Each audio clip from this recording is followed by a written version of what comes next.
The interview is also started with the most astonishing, well, I think, lines or lies. I'm not quite sure what I mean here. I think maybe it's safer to say lines that make me think that Prince Harry has married someone close to mad. For a start, there's yet another attack on Harry's family, the royals, something that I believe is almost certainly false, explaining why Meghan Markle didn't let the palace distribute photographs of her son. She says, "Why would I give the very people who are calling my children the N-word a photo of my child before I can share it with the people that love my child?"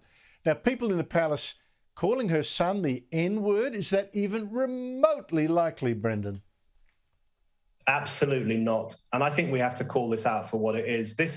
She is stirring up trouble with stories that, I'm sorry, the vast majority of people just will not believe this. And she left the N-word part a little bit vague. I think she probably did that on purpose, just in case anyone investigates this completely nonsense claim. And it's not entirely clear if she's talking about giving her photos of her children to the royal family so that they can hand them out to the media, or if she's talking about the media itself. But whichever institution she's talking about, it simply is not true. No one will believe that anyone in the royal household referred to her child with the N-word. And I know for a fact that no one in the media has printed such a vile word about her children. So she's made this up. And this is a libel against the royal family or a libel against the media. She is defaming people as racists on a really precarious basis. And it's another example, I think, of Meghan playing the racism card in order to bolster her own sense of victimhood and to wound her enemies and her critics and her opponents. It is the most cynical use of the racism issue that I can remember for a very long time. And then finally, just quickly, there was this about being approached by a member of the cast of The Lion King. She says, "He looked at me and he's just like light. He says, I just need you to know when you married into this family, the royal family, we rejoiced in the streets the same we did when Mandela was freed from prison."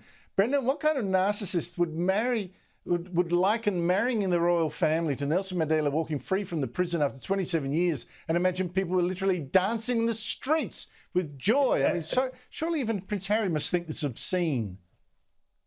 This is what I mean by the most preposterous thing I've read in a very long time. You know, the notion that going into a palace with all those comforts and all that wealth is in any way comparable to a man being freed from prison and bondage after 27 years is absolutely obscene. Again, I'm sorry, I don't like to cast aspersions on people, but I don't believe anyone said that to her. But even if they did, this is the thing. She obviously has held on to that as something that she believes to be true as well, that her marrying the royal family is akin to Mandela being released from prison. It is narcissistic. It is deranged. And I think you're right. Meghan Markle comes off as increasingly mad. And I think Harry needs to have a serious word with himself.